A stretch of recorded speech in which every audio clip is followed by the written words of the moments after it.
Hi, my name is Amy Moffitt, and I, like many women my age, live with a variety of symptoms associated with the end of my childbearing years, otherwise referred to as perimenopause. Also, like many other women my age, I'm frustrated by the lack of resources and information that I found once I got to this stage of life. Menopause and perimenopause are a very big deal. They account for a loss of $1.8 billion in lost income from women who have to take leave due to the severity of their symptoms.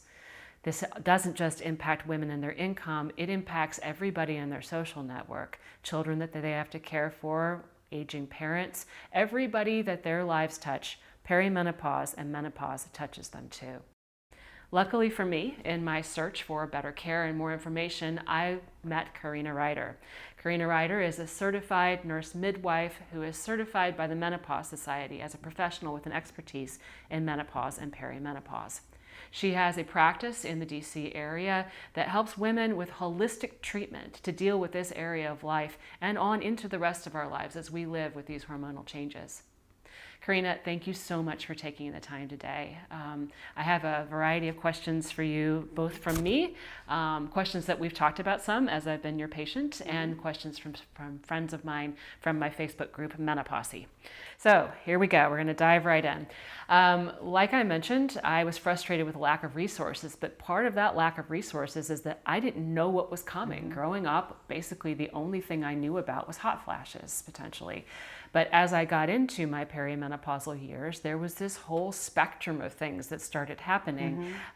What are some of the symptoms that people can anticipate that we can prepare for? I think you're right. I grew up the same way. I certainly knew about this hot flash thing that might happen and changes in periods, but I don't remember ever hearing anything mentioned about other menopausal symptoms, and yet they can range anywhere from including joint pain to changes in sexual function, as well as changes in hair and skin and nails and mood changes. Many people start to have more anxiety, more depression, more erratic moods, even episodes of rage during perimenopause and menopause. Yeah, I can say that's happened to me. There's sort of rage come out of nowhere. But not everybody has every symptom. One of the reasons I've been surprised is that a lot of my friends don't have what I have. Right. Why do some people have certain symptoms and not others? We don't exactly know the answer to that question, but you're absolutely right. Some people experience the whole range of menopausal symptoms, while as others seem to float through just fine.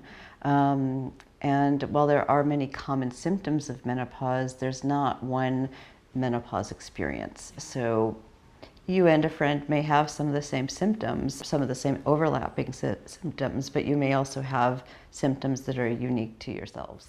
There's a thing called frozen shoulder. Have you heard of that? Yes. My friend wakes up with it woke up with it every morning, and now I do as well. And that's part of those joint pains you're talking about, I guess.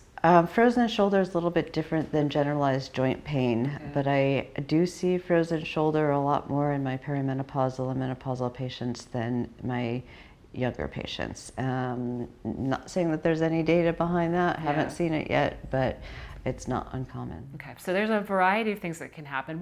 Can you talk a bit about the hormonal changes that are happening? Like, what is going on? What is going on in our physiologic Right. What's causing all this? Yeah, sure. So our ovaries make estrogen, our ovaries make testosterone. During our childbearing years, our reproductive years, there's almost always a predictable cycle of these hormones, of estrogen. And that's why we have menstrual cycles, because of this estrogen cycle. During perimenopause, instead of a very predictable cycle of estrogen production, the production of estrogen from our ovaries becomes somewhat erratic, which probably can explain a lot of the symptoms. And then ultimately, when we have our last period, that means that our production of estrogen has stopped. So when you consider that there are estrogen receptors on every cell of our body, that you can understand why there's the potential for this erratic production and ultimately loss of estrogen to affect any body system, including our brains and our hearts. Wow. And talking about the hearts, there's a symptom that I've had that I've seen a couple articles on recently, tachycardia, when your heart like suddenly starts to beat very fast for no apparent reason.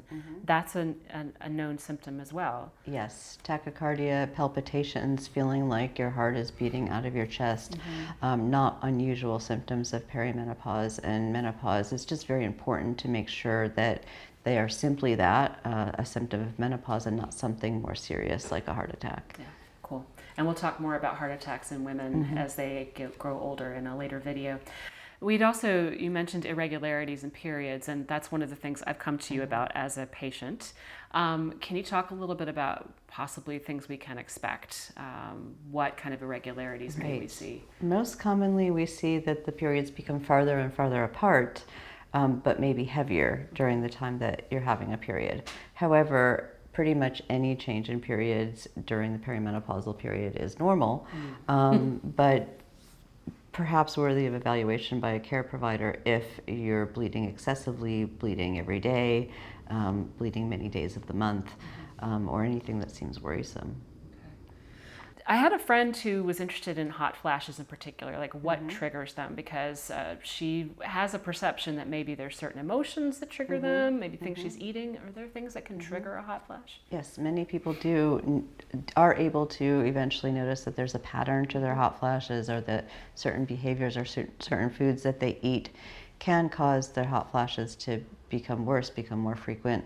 And they are different from person to person, but anxiety-provoking situations, stressful situations, certainly known to be associated with more hot flashes.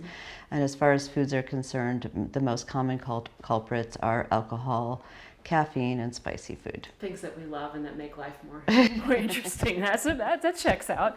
Are there possible issues with, so I'll set this up. You and I have talked about, me as a patient of yours, testosterone being, the testosterone levels lowering and causing a variety of issues. Can you talk a little bit about that? Because that's not anything I was prepared for. Right. So most of the testosterone we have in our bodies is made in our ovaries. Now there's DHEA is made in our adrenal glands. It converts into testosterone in our bodies, but not at the levels that we were used to. So testosterone is important for sexual function, especially sex drive, libido. But testosterone is also important for being able to build and maintain muscle mass, being able to lose weight, maintain that weight loss, and is also important for this just general overwhelming sense of well-being, or overall sense of well-being. So when we lose that testosterone, it can have all of those potential effects. Yeah. I won't talk about my specific symptoms, but yes, that is a very real thing. Are there any other symptoms that you would talk about that you would think people should be aware of? I know that I've honed in on a couple of them, but is there anything else? We've talked about hot flashes, we've talked about changes in periods, we've talked about joint pain, changes in hair, skin, nails, also changes in sexual function and mood. Okay. All right, well, we've taken a tour through some of the delightful things that we have to look forward to, and next video we're going to talk about what can you do to make it somewhat better, if anything.